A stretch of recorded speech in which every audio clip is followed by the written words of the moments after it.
صلی اللہ علیہ وسلم کی زندگی میں انہوں نے سکون ہی سکون جو ہے وہ بکھیر دیا۔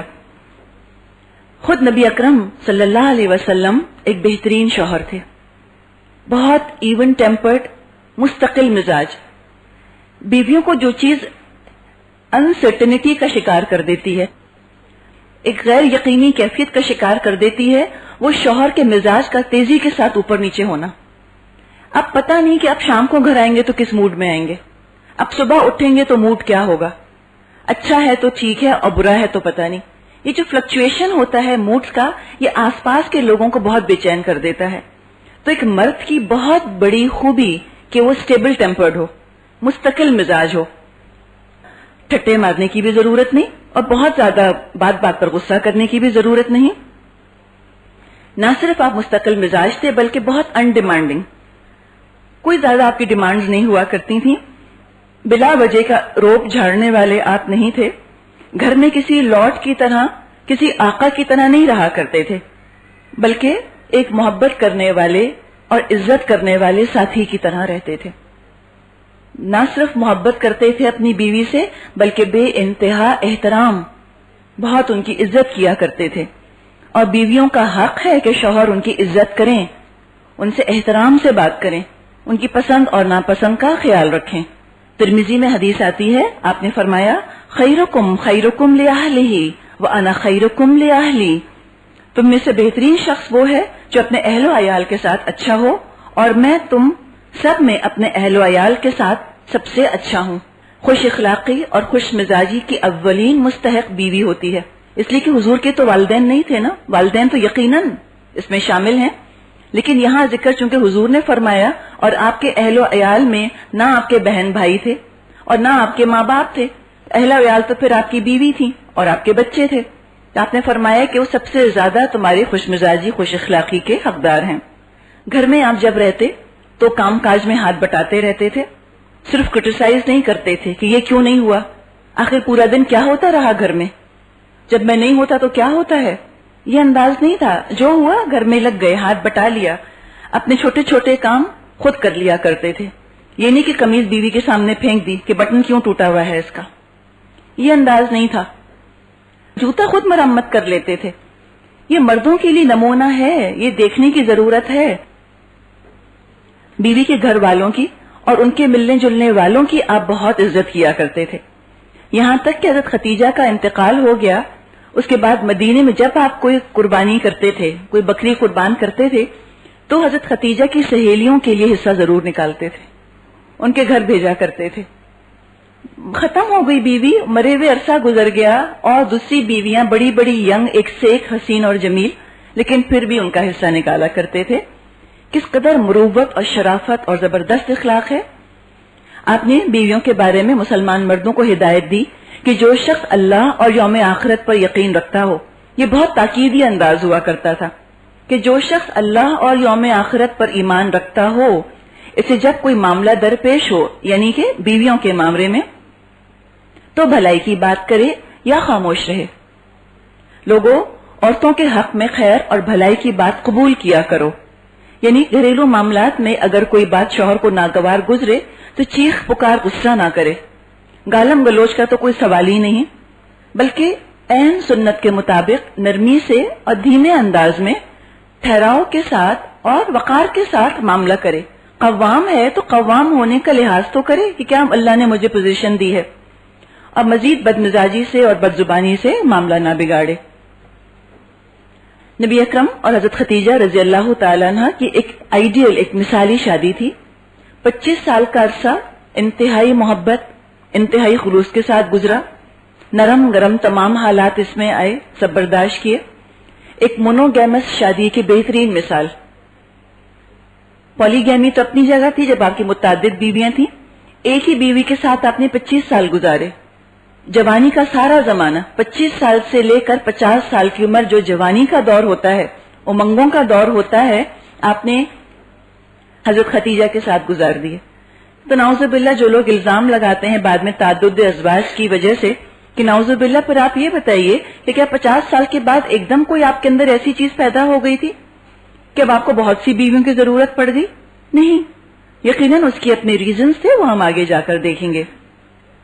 شوہر کے اخلاق کی گواہی بیوی سے بڑھ کر اور کوئی دے نہیں سکتا۔ حضرت خدیجہ فرماتی ہیں، صحیح بخاری میں روایت ہے کہ آپ بے کسوں اور لاچاروں کا بوجھ اٹھاتے تھے، غریبوں کا بندوبست کرتے تھے، مہمان کی میزبانی کرتے تھے اور مصائب حق میں اعانت فرماتے تھے۔ مصائب حق سے مراد یہ ہے کہ کوئی واقعی کسی جنرل ریزن کی وجہ سے کوئی کسی مشکل میں پھنس گیا ہو، یہ نہیں کہ کوئی جوا کھیلتے ہوئے قرضدار ہو گیا یا شراب پینے کی وجہ سے قرضدار ہو گیا، ایسے لوگوں کی آپ مدد نہیں کرتے تھے، بلکہ حق کے طور پہ اگر کوئی کسی پریشانی میں مبتلا ہو گیا ہو۔ اسی کا ایک واقعہ آتا ہے، ایک دفعہ نبی اکرم صلی اللہ علیہ وسلم گھر تشریف لائے اور آپ آ کر بیٹھ گئے۔ خالی ان کے بیٹھنے کے انداز سے اور چہرے کے تاثرات سے حضرت خدیجہ بھانپ گئیں کہ یہ پریشان ہیں۔ پوچھنے پر بتایا کہ آپ نے فرمایا کہ مکے کے باہر ایک قبیلہ آ کر ٹھہرا ہے، انتہائی غریب اور نادار ہے، اگر میرے پاس پیسہ ہوتا تو میں ان کی مدد کرتا۔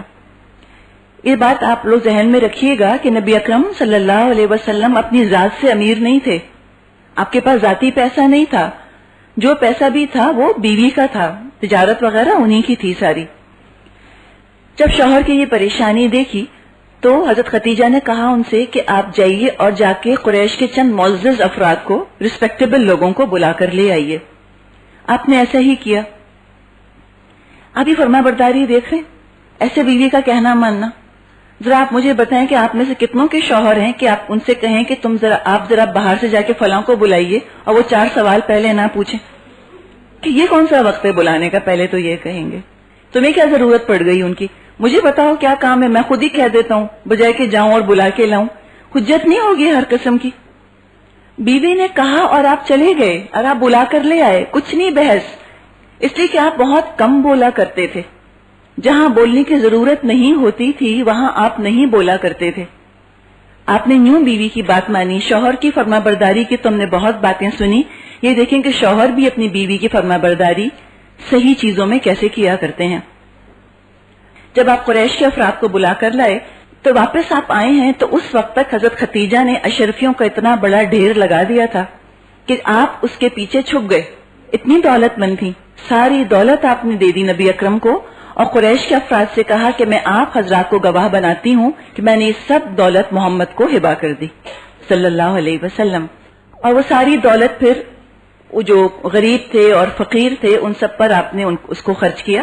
مکے والوں کی جتنی اعلیٰ خوبیاں تھیں سب سے بڑھ کر آپ میں وہ خوبیاں تھیں، یعنی کہ اس درجے کی آپ میں وہ خوبیاں تھیں کہ خود مکے والے حیران تھے کہ کیا کہیں آپ کو۔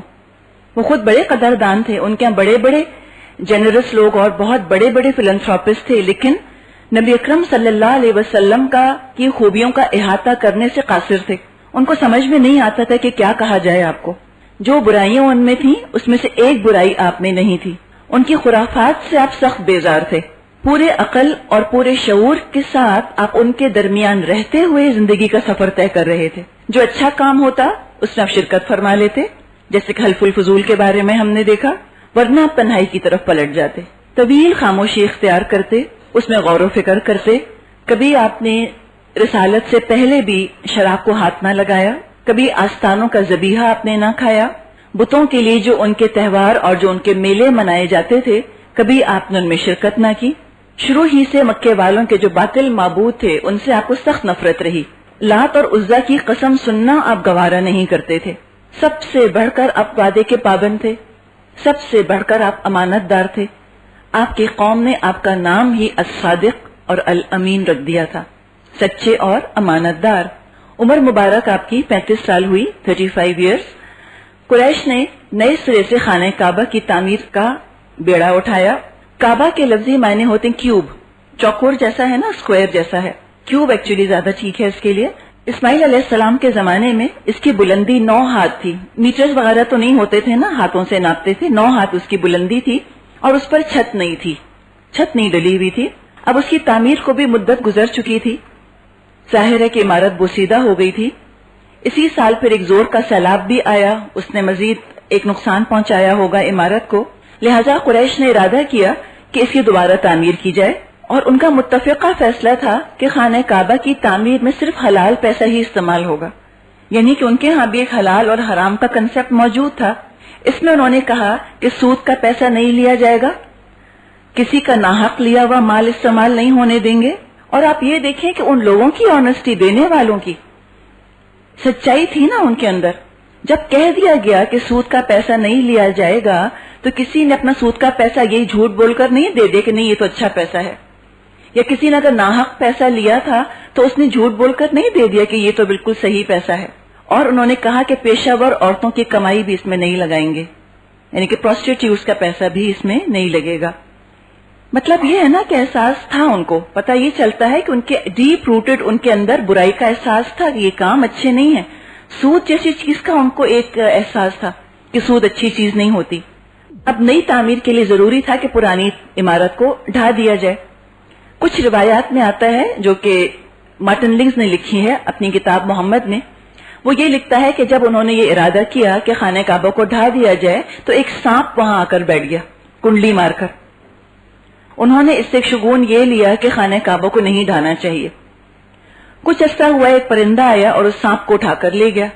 تو اس کو انہوں نے ایک شگون لے لیا، ایک اشارہ لے لیا کہ ٹھیک ہے اب ہم اس کو ڈھا دیتے ہیں اور دوسری عمارت بناتے ہیں. سب سے پہلے ولید بن مغیرہ آگے بڑھا اور اس نے ضرب لگائی. اب باقی سارے پیچھے کھڑے تماشا دیکھ رہے ہیں.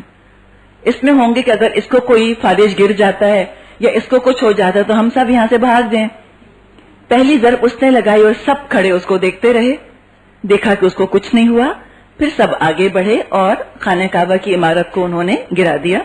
حجر اسود کو جب لگانے کا وقت آیا اب ان پر ایک تنازع کھڑا ہو گیا، اس لیے کہ حجر اسود جیسے کہ آج محترم ہے ہمارے لیے ایسے ہی ان کے لیے بھی تھا. احادیث میں آتا ہے کہ جنت کا پتھر ہے. جبریل علیہ السلام اس کو لے کر آئے تھے اور یہ پہلے سفید تھا لیکن پھر لوگوں کے گناہوں کی وجہ سے سیاہ ہو گیا. اور اب بھی وہ جو بھی کچھ انہوں نے ریسرچ کی ہے مجھے نہیں پتا کس طرح سے کی ہے، وہ تو جنت کو تو نہیں مانتے نا. نان مسلمز میں سے کچھ ایسے بھی ہیں جنت نہیں مانتے کہ جنت کا پتھر ہے. وہ یہ کہتے ہیں کہ میٹرائٹ کا کوئی ہے. وہ یہ مانتے ہیں کہ حجر اسود دنیا کا پتھر نہیں ہے، یہ پروون ہے. لیکن وہ یہ کہتے ہیں کہ میٹرائٹ تھا اور میٹرائٹ کہیں گرا ہوگا، اس کا ٹکڑا لا کر انہوں نے وہاں پہ لگا دیا.